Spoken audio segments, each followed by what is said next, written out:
नमस्कार दोस्तों, स्वागत है आपका स्टोरीज एंड पोएट्रीज पर, जहां हम आपको ले चलते हैं इतिहास, अध्यात्म और अनसुनी कहानियों की गहराइयों में।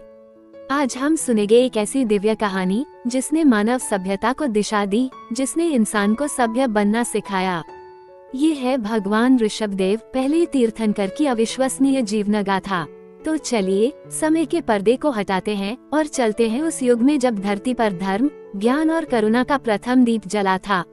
एक प्रारंभ, जन्म और पूर्व जन्म सदियों पहले, जब संसार में अज्ञान व्याप्त था, जब लोग जंगलों में रहते थे, जीवन निर्वाह के कोई नियम नहीं थे, तब अहविव नामक पुर में नाभिराज और मरुदेवी के राजमहल में एक दिव्य आत्मा का अवतरण हुआ। इस बच्चे का नाम रखा गया ऋषभ, जिसका अर्थ था श्रेष्ठ, सबसे उत्तम।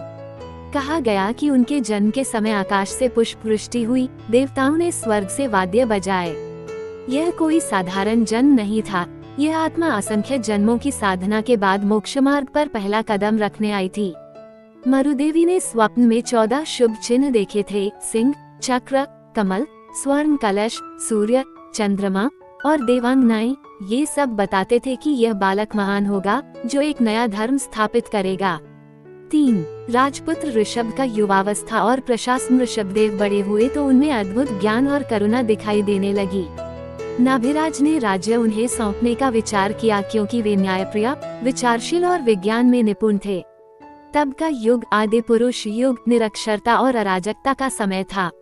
मनुष्य बिना वस्त्रों के घूमते थे, जीवन का कोई नियम नहीं था। ऋषभदेव ने मानवता को जीवन जीने की कला सिखाई। उन्होंने खेती, व्यापार, गाय पालन, लिपि, संगीत, राजकाज, वास्तुशास्त्र और सामाजिक नियमों की नींव रखी। उन्हीं के कारण मानव जीवन जंगली अवस्था से सभ्य समाज में परिवर्तित हुआ। उनके पुत्र भरत ने बाद में चक्रवर्ती सम्राट का पद प्राप्त किया और भारतवर्ष को भारतवर्ष कहा जाने लगा।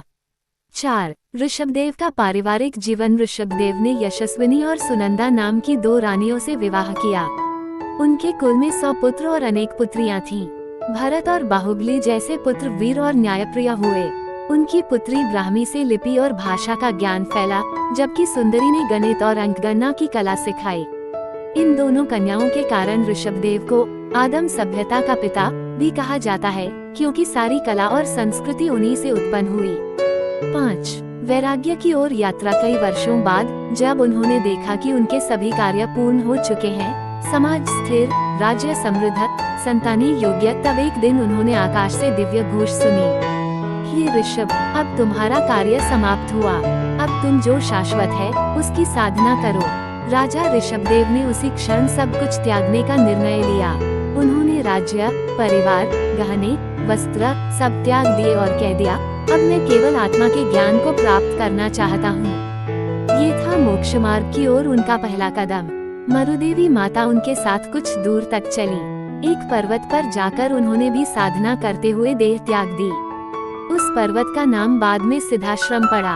6 संन्यास और तप। ऋषभदेव अब वन भ्रमण करने लगे। उन्होंने मौन धारण किया, भोजन का परित्याग किया और संपूर्ण विषय भोगों से विरत रहे।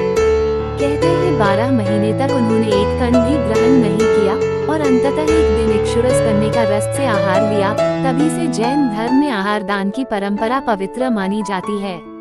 उनकी साधना कठिन थी, कभी धूप में, कभी वर्षा में वे स्थिर ध्यान में लीन रहते। लेकिन एक दिन गहरे ध्यान के बाद उन्हें वह ज्ञान प्राप्त हुआ जिसने पूरी मानवता का मार्ग बदल दिया। 7 कैवल्य ज्ञान और तीर्थंकर पद। उनके ध्यान के परिणाम स्वरूप उन्हें कैवल्य ज्ञान, सर्वज्ञता प्राप्त हुई। उन्होंने जाना कि आत्मा स्वतंत्र है, शरीर से परे है और उसका असली स्वरूप है अनंत ज्ञान, अनंत दर्शन, अनंत सुख और अनंत वीर्य।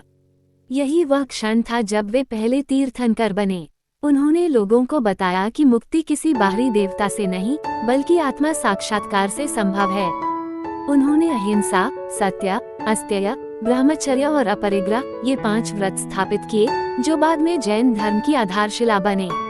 8 उपदेश और समाज में परिवर्तन। ऋषभदेव ने 4 संघों की स्थापना की: मुनि, आर्यिका, श्रावक और श्राविका। ये जैन धर्म का प्राचीनतम संघ था। उन्होंने लोगों को उपदेश दिया कि कर्म ही बंधन का कारण है और स्वयं ही मुक्ति का मार्ग। उनके शिष्यों में हरिकेश, सुबाहु और बाहुलक प्रमुख थे। उन्होंने तपस्या, ध्यान और सेवा की परंपरा आगे बढ़ाई। उनके उपदेशों का प्रभाव इतना गहरा था कि युद्धरत राजाओं ने भी हिंसा छोड़ दी। मानवता ने शांति, संयम और करुणा की राह अपनाई। 9. मोक्ष की प्राप्ति। अंततः ऋषभदेव ने कैलाश पर्वत पर दीर्घ ध्यान लगाकर देह त्याग दी। वह आत्मा जो अनादिकाल से संसार में भ्रमण करती रही थी, अब सिद्ध अवस्था में पहुंचकर मुक्त हो गई। उनकी स्मृति में श्रद्धालुओं ने उनके चरणों की पूजा शुरू की और आगे चलकर जैन धर्म का विस्तार हुआ। हर तीर्थंकर ने उनके मार्ग का अनुसरण किया, परंतु प्रारंभिक ज्योति वही थी, भगवान ऋषभदेव। तो दोस्तों, ये थी भगवान ऋषभदेव की अद्भुत जीवन गाथा।